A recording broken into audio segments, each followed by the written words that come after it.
Olá, meu irmão, minha irmã. Quarta-feira, 29 de maio, hoje, quarta-feira, da 8ª semana do Tempo Comum. Sejamos muito bem-vindos aqui para a nossa homilia diária. Quero acolher quem me encontra pela primeira vez aqui no YouTube. Para que esse vídeo apareça para mais pessoas, você sabe que é importante o joinha, o like, o comentário. Então, esse like e algum comentário, você me ajuda a evangelizar, a fazer a palavra de Deus crescer, chegar para mais pessoas. Vamos ao Evangelho de hoje, quarta-feira da 8ª semana do Tempo Comum, Marcos, capítulo 10, versículos de 32 a 45, e diz assim: Naquele tempo, os discípulos estavam a caminho, subindo para Jerusalém.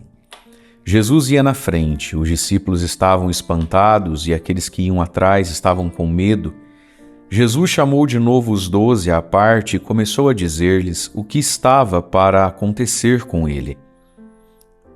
Eis que estamos subindo para Jerusalém, e o Filho do Homem vai ser entregue aos sumos sacerdotes e aos doutores da lei. Eles o condenarão à morte e o entregarão aos pagãos, vão zombar dele, cuspir nele, vão torturá-lo e matá-lo. E depois de 3 dias ele ressuscitará. Tiago e João, filhos de Zebedeu, foram a Jesus e lhe disseram: Mestre, queremos que faças por nós o que vamos pedir.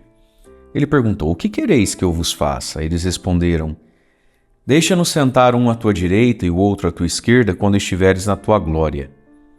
Jesus então lhes disse: Vós não sabeis o que pedis.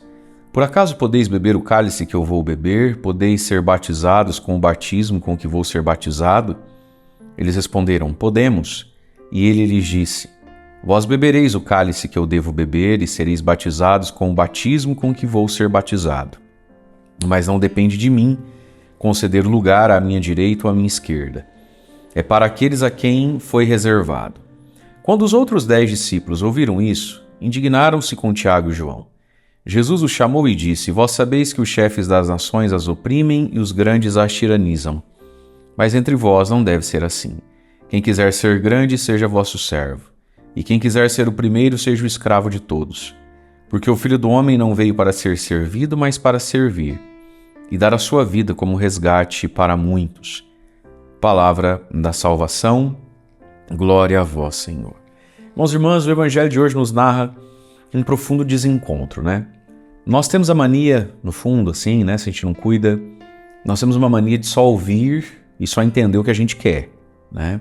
E se fazer de bobo para aquilo que não nos é muito apetecível, vamos dizer assim. Olha só que interessante, o Evangelho diz então que Jesus está subindo para Jerusalém e essa é a 3ª vez que Jesus vai falar da sua morte.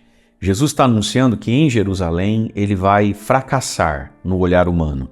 Não vai virar rei, não vai ficar poderoso e os poderosos vão tratá-lo mal, vão prendê-lo, batê-lo, vão matá-lo. E aí Jesus fala de uma tal ressurreição, né, que para eles ainda não era claro isso. Tá, mas vamos lá. O prognóstico não é bom.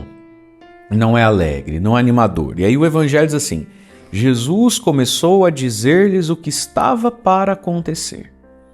Quando Jesus terminou de dizer o que estava para acontecer, que é tudo isso, morte, cruz, traição, flagelação, o Evangelho diz então: Tiago e João, filhos de Zebedeu, foram a Jesus e disseram: Mestre, queremos que faças por nós o que vamos pedir. Primeiro que eu já não tinha clima nenhum para pedir nada aqui. Percebe como Tiago e João eles estão fora da sintonia? Né? Aquela pessoa que está no ambiente, ela não capta o ambiente, né? Tá todo mundo triste, quieto, a pessoa chega rindo, espalhafatosa, né?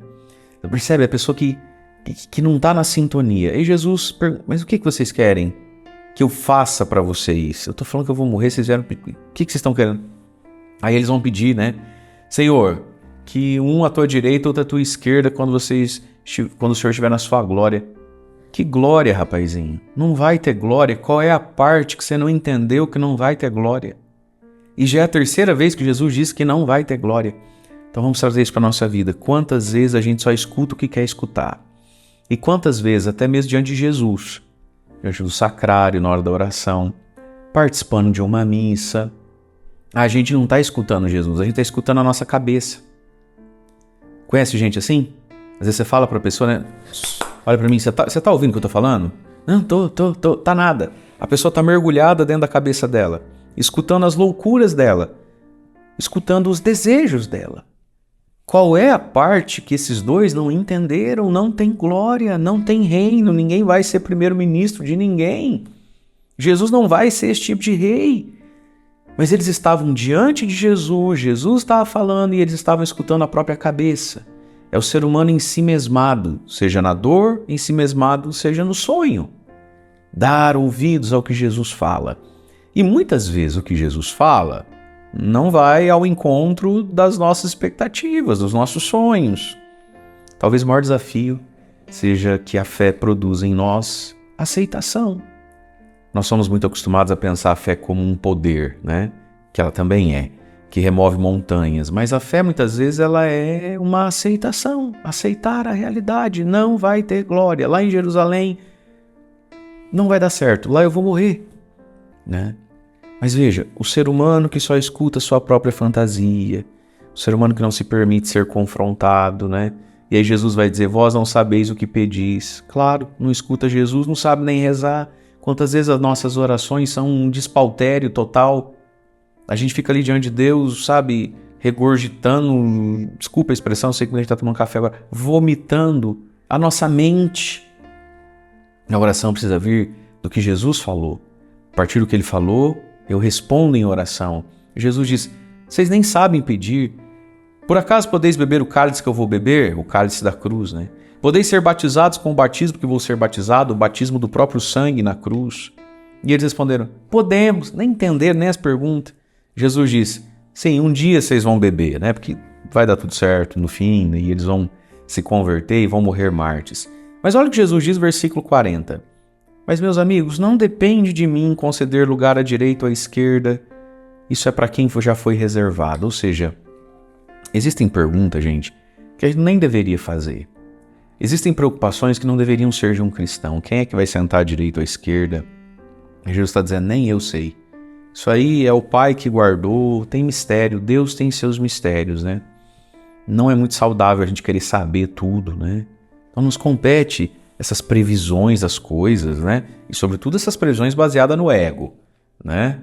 Eu vou ser maior que fulano, eu vou ser mais rico, mais importante, mais sucesso, eu vou mais longe do que ele, né?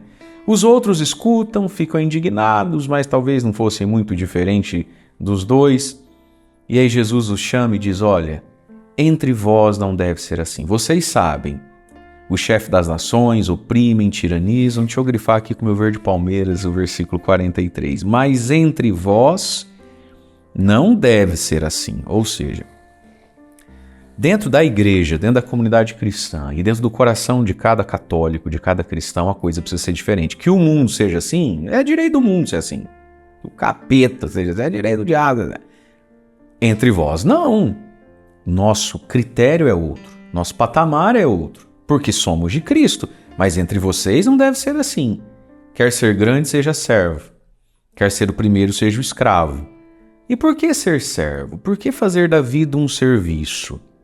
Ora, porque a grande ambição de um discípulo não é se sentar à direita ou à esquerda, seja lá de quem for, nem do próprio Deus. A grande ambição de um discípulo de Cristo é ser como Cristo. E aí Jesus diz, sejam assim, porque eu não vim para ser servido, mas para servir. Vim para dar a vida em favor, né, em resgate de muitos. Por isso, queridos, nós precisamos olhar hoje para o nosso coração. A gente escuta o que Jesus fala ou a gente só escuta a nossa própria cabeça, né? Segunda coisa, talvez para a gente se perguntar então, nossa vida está disponibilizada nas mãos de Deus para o serviço e para o resgate de muitos, né? Isso tudo é muito importante, senão até as nossas orações Jesus vai olhar e dizer assim, nem rezar você sabe. Deus abençoe você. Em nome do Pai, do Filho e do Espírito Santo. Amém.